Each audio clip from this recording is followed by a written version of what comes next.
안녕하세요, 여러분. 자, 2학년 생활 속 수학 동아리 시간이 돌아왔습니다. 와! 선생님 오늘은 어떤 걸 배우나요? 자, 오늘은 수학 속에 있는 착시, 그 중에서 펠로즈 삼각형에 대해서 배워보는 시간을 가질 거예요. 자, 정말 재밌어 네. 보이네요. 자, 오늘 배울 거 순서를 보도록 합시다. 네, 일단 첫 번째로 저번 시간에 했던 카톡 방탈출에 대한 피드백이 있을 거고요. 네, 그 다음으로는 일단 착시 현상이 어떤 것인지 배우고 그 다음에 그 착시를 예술에 활용한 화가 에셔와 그리고 물리학자이자 수학자인 펠로즈에 대해서 배우고 그 다음에 펠로즈 삼각형이 무엇인지 그리고 펠로즈 삼각형을 만드는 과정까지 배울 거예요. 그리고 세 번째로는 이제 만든 그 펠로 삼각형을 사진으로 제출하는 시간을 가지도록 할 겁니다. 마지막에는 수업에 대한 의견도 적어주면 좋을 것 같아요. 자, 수학과 착시. 자, 착시 현상의 예를 알아보고 방금 말했듯이 펠로즈 삼각형에 대해서 한번 공부할 시간을 가져봅시다. 일단 착시가 무엇인지에 대해서 보도록 합시다. 자, 착시라는 것은 일단 시각에 의한 착각이라는 거예요. 그래서 사물의 크기, 형태, 빛깔 같은 특성이 실제와 다르게 파악되는 현상을 우리는 착시 현상이라고 합니다. 그 예시가 뭐가 있냐면은 이런 가운데 있는 주황색 원이 있죠. 주황색 원이 왼쪽에 있는 주황색 원이 오른쪽에 있는 주황색 원보다 더 작아 보이죠. 하지만 이 두 개의 주황색 원은 크기가 똑같다라는 거죠. 이게 착시 현상이죠. 마찬가지로 자, 이렇게 직선, 선분이 두 개 있는데 위에 선분이 아래 선분보다 더 길어 보이지만 사실은 길이가 같은 선분이라는 거예요. 자, 이런 것들이 결국에는 착시 현상의 대표적인 것들이라는 거죠. 마찬가지로 이런 철로를 봤을 때 노란 선이 두 개 보이죠, 왼쪽에. 노란 선분 두 개가 길이가 같음에도 불구하고 길이가 달라 보이는 거. 오른쪽에 있는 여자아이의 키가 다 달라 보이지만 사실은 다 키가 같다라는 거. 이것들이 착시 현상이라는 거예요. 자, 게슈탈트 학파라는 데서는 이제 착시 현상이 일어나는 이유를 이제 특정 부분이 아닌 전체적인 것을 종합해서 판단하는 경향 때문에 일어난다고 생각을 했는데, 결국에는 착시 현상이 일어나는 이유는 우리가 단순히 그 사물뿐만 아니라 주변과의 상호 관계까지 함께 보기 때문에 착시 현상이 일어난다라고 게슈탈트 학파에서는 설명을 했습니다. 자, 이런 식으로 이런 착시 현상을 활용해서 그러면은 애셔와 펠로즈는 과연 어떤 활동을 했는지 한번 알아보도록 합시다. 네, 에셔는 네덜란드 출신의 판화가로 평생 동안 448개의 판화와 2000개가 넘는 스케치를 그렸어요. 굉장히 열심히 활동한 화가였죠. 근데 에셔는 원래 풍경을 위주로 그리던 판화가였어요. 근데 이런 에셔의 일생에서 엄청 큰 터닝 포인트가 오게 되는데요. 그게 언제였냐면 에셔가 1936년에 스페인의 그라나다로 여행을 떠납니다. 거기서 14세기 이슬람 궁전인 알함브라 궁전에 방문하게 돼요. 이 궁전의 사진을 선생님 갖고 왔는데요. 이 궁전의 벽에 아라베스크 무늬가 가득 채워져 있어요. 이걸 보고 에셔가 영감을 받았어요. 그것이 바로 테셀레이션인데요. 테셀레이션이 뭐냐면 일정한 도형으로 평면을 가득 채우는 것입니다. 그래서 이 이후에 에셔는 테셀레이션을 어떻게 하면 완성할 수 있는지 연구하기 시작했고 그걸 자기 작품 세계에 녹여내기 시작했어요. 선생님 몇 가지 작품을 가져와 봤는데요. 사실 이 작품이 가장 유명하죠. 어디서 많이 본, 네. 도마뱀 많이 본 것 같아요. 그쵸, 많이 봤죠. 이거 방향제도 있고요. 굉장히 유명한 작품입니다. 그리고 근데 사실은 얘가 정육각형에서 파생된 테슬레이션이에요. 사실 에셔 테슬레이션 설명할 거 너무 많은데 오늘은 주 내용이 아니라서 진짜 간략하게만 설명하고 넘어가겠습니다. 네. 자, 그 다음은 뭐죠? 물고기네요. 그쵸. 물고기로도 이렇게 가득 채울 수 있고요. 그리고 이제 점점 진화해서 한 가지 사물이 아니더라도 지금 어떤 게 보여요, 선생님? 일단은 어떤 중년의 모자를 쓴 남성이 보이고, 네. 그 다음에 어떤 할아버지도 보이고, 네. 어떤 여자도 보이네요. 네, 그쵸. 여자의 앞모습도 보이고 뒷모습, 그쵸, 옆모습 다 뒷모습도 있네요. 보이죠. 이렇게 가득 채워 나간 거죠. 이 안에 다 수학이 숨어져 있어요. 그래서 에셔는 수학과 굉장히 깊은 연관을 가지고 있는데요. 이 수학의 되게 매력을 느껴서 자신의 작품 세계에 녹여내기 위해서 수학 공부를 했어요. 너무 훌륭하죠. 어떻게 수학 공부를 하죠? 친구들도 할 수 있어요. 자, 그래서 어떤 부분에 대해서 공부를 했냐면 메비우스 띠에 대해서도 공부를 했고요. 위상기하학, 대학 다닐 때 굉장히 싫어했는데 네, 영어로 토폴로지인데요. 봐도 또 모른다고 해서 어렵죠. 네, 또 또 모르지 모르지라고 하죠. 또 모르지. 네, 굉장히 유명하죠. 수학 전공자들에게 되게 악명이 높은 과목이고요. 또 기하, 쌍곡평면, 무한, 그리고 3차원과 2차원, 4차원 이런 차원들에 대해서도 공부를 굉장히 열심히 했어요. 그래서 이걸 작품에 어떻게 녹여냈는지 한번 살펴볼게요. 자, 개미가 이거는 메비우스띠네요. 그쵸, 맞아요. 왜 메비우스띠예요? 지금 개미가 기어다니고 있는 면이 메비우스띠인데 네. 개미가 계속 돌면은 한 방향으로 계속 진행하면은 결국에는 모든 면을 다 걸어다니는 게 메비우스띠의 특징이죠. 그쵸. 아우, 역시 훌륭하십니다. 자, 그 다음에 선생님 이거는 어떤 걸 활용한 걸까요? 얘는 뭐 악마와 천사가 보이는데 네. 쌍곡평면인가요? 그쵸. 이게 테슬레이션인데 더 진화했어요. 쌍곡평면 위에 테슬레이션을 그린 거예요. 그리고 그 아까 도마뱀 네, 그림에서 더 진화했죠. 그러네요. 어떻게 진화했죠? 요게 3차원과 2차원의 만남을 연구한 거네요. 그쵸. 2차원에 있던 그 그림에서 갑자기 도마뱀이 튀어나와서 걸어 다니다가 다시 그림 속으로 들어가죠. 2차원과 3차원이 한 그림 안에 다 표현이 되어 있어요. 그래서 이 애셔는 수학자들과도 긴밀한 소통을 계속 유지해 왔는데요. 수학자 콕세터는 쌍곡평면을 연구한 사람인데 이 사람의 논문을 애셔가 보고 또 그림을 그리고 또 이 콕세터라는 수학자는 애셔의 그림을 보고 해답을 얻고 이런 식으로 상호작용을 했다고 해요.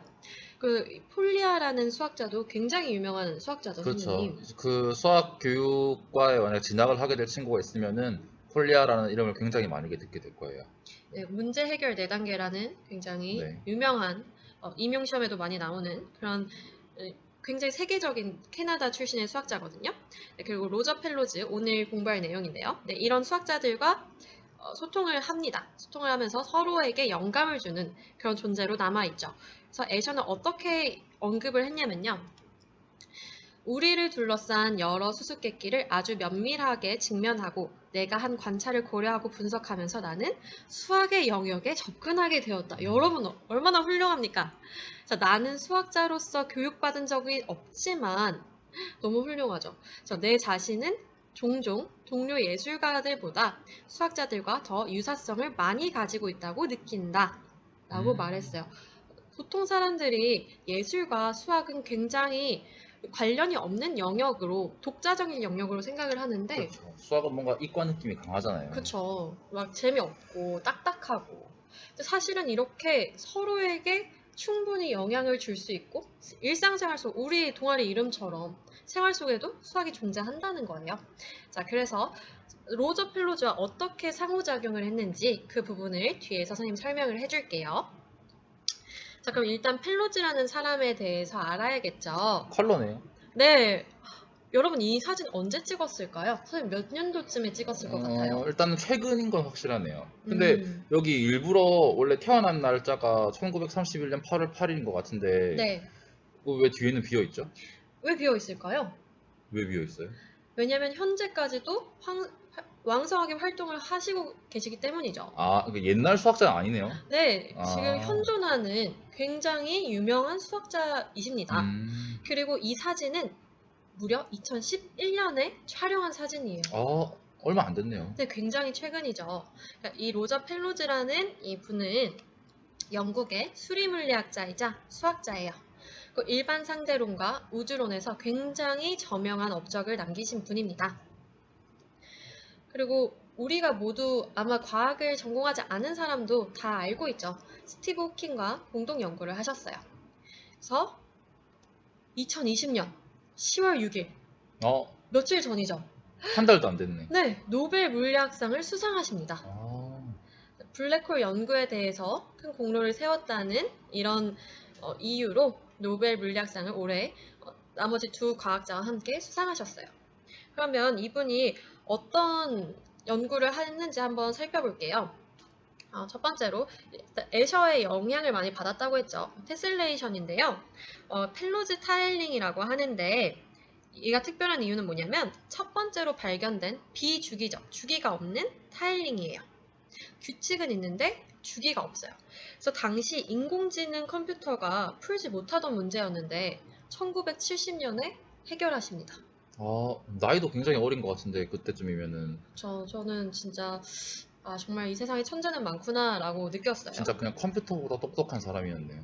그렇죠. 거의 알파고와 이세돌의 음, 대결이랄까요? 음. 네, 그렇죠.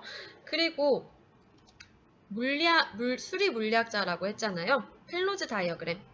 이 다이어그램이 뭐냐면 시공간의 인과적인 구조를 나타내는 그림이에요. 4차원의 시공간을 표현할 수 있고요. 블랙홀과 그로 인한 시공간의 왜곡을 이 다이어그램을 활용하면 표현할 수 있어요. 그래서 블랙홀에 접근하는 물체의 성질을 연구하는데 쓰입니다. 그럼 이게 인터스텔라에도 나왔다고 하던데 이게 이 장면인가요? 네, 인터스텔라에 나오는 장면을 제가 가져온 거예요. 아, 굉장히 많은 일들을 하셨죠. 그러면 애셔와 펠로즈가 어떤 관계가 있었는지 한번 설명을 해볼게요. 자, 펠로즈가 1954년에 케임브리지 대학교에 재학하던 시절에 아버지와 함께 암스테르담에서 열렸던 10차 세계 수학자 대회에 가게 됩니다. 세계 수학자 대회 굉장히 유명한 대회죠. 몇 년 전에 서울에서 개최하기도 했어요. 오, 네, 대학생이었는데 못 갔어요. 너무 아쉽네요. 네. 네. 그리고 그때 이제 애셔가 수학적인 내용을 많이 다루니까 애셔의 그림이 이 수학자 대회에 전시되어 있었던 거예요. 그 그림 중에서 이 그림을 목격합니다. 1953년에 애셔가 그렸던 상대성이라는 그림이에요. 그래서 이 그림이 왜 특별해 보이죠? 일단은 위아래가 잘 구분이 안 되는 것 같고요. 네. 일단은 누군가한테는 아래인 곳이 누군가는 옆일 수 있고, 네. 누군가에게 위인 곳이 아래일 수 있고, 네. 그래서 제목이 상대성인 것 같네요. 네. 그리고 계단을 보면 누군가는 끊임없이 계단을 오르고 있고, 또 그 반대편에서 누군가는 끊임없이 계단을 내려가고 있죠. 그렇네요. 이걸 보고 펠로즈가 굉장히 충격을 받은 거예요. 펠로즈는 이런 애셔의 불가능한 그림에 깊은 인상을 받고 이것을 자기 연구에 활용하려고 생각을 했어요. 너무 대단하지 않나요? 31년생이면 54년에 한 23인데 역시 천재는 다른가 봐요. 그래서 그 이후에 불가능한 도형을 만들려는 여러 가지 시도를 합니다. 시도 끝에 1958년에 펠로즈 삼각형을 만들어내요. 그리고 얘를 더 활용해서 1958년에 펠로즈 계단을 만들어냅니다. 이 계단은 좀 많이 익숙하네요. 많이 본 것 같아요. 어디서 보셨어요? 영화에 나왔던 걸로 기억하거든요. 네, 맞아요. 네. 이따가 그것도 선생님 설명할 거예요. 네. 네. 선생님이 설명한다고 했어요, 선생님한테. 네. 네. 자, 그럼 그 다음에 그래서 이제 애셔가 펠로즈에게 영감을 줬기 때문에 펠로즈가 이 결과물을 또 애셔에게 보여줬어요. 이런 펠로즈 계단을 제가 만들었습니다. 또 애셔도 이 펠로즈 계단에 영감을 받은 거죠. 그래서 이것을 이후 자기 작품에 이렇게 차용을 합니다. 자, 첫 번째 작품은 1960년에 만든 상승과 하강 작품이에요. 자, 어디에 펠로즈 계단 지금 보이고 있나요? 네, 그러네요. 가운데 사람들이 계속해서 계단을 오르고만 있는 사진이네요. 보니까. 네, 그리고 옆에는 내려가고 있어요. 그러네요. 그쵸? 옆에서 내려가고 있네요. 네, 계속 이렇게 펠로즈 계단을 통해서 끊임없이 이렇게 순환되는 그런 걸 나타냈고요. 그래서 그 옆에 애셔 폭포 1961년작입니다. 선생님 얘는 뭐 특별한 점 보이시나요? 얘도 좀 이상해요, 그림이. 어떤 점이 이상하신가요? 물이 네. 같은 층에서 흐르는 것 같다가 네. 근데 갑자기 위에서 떨어지게 되네요, 물이. 이게 그러니까 그림에서는 수로를 따라서 같은 층, 그러니까 같은 높이에서 흐르는 것 같다가 갑자기 끝에서 폭포로 변해서 아래로 떨어지고 있거든요. 이것도 착시 현상을 활용한 그림이네요. 그렇죠. 높이가 없이 흘러가다가 폭포 자체는 높이가 높은 곳에서 낮은 곳으로 높이가 차이가 존재해야 생기는 현상인데 갑자기 폭포가 생겼죠. 이것도 사실은 말이 안 되는 착시 현상인 거죠. 그래서 이렇게 애셔와 수학자들이 서로 삶을 공유했다고도 볼 수 있죠. 왜냐하면 애셔의 대표작들이거든요. 이 대표작들이 펠로즈에게 영감을 받아서 탄생이 됐고요. 또 펠로즈도 그 일생의 업적들이 사실 애셔를 만나고 생겨나게 된 거죠. 그래서 여러분 요새는 융합적 사고가 굉장히 중요합니다. 그리고 자기 인생에서 어떠한 경험을 하는지가 굉장히 중요해요.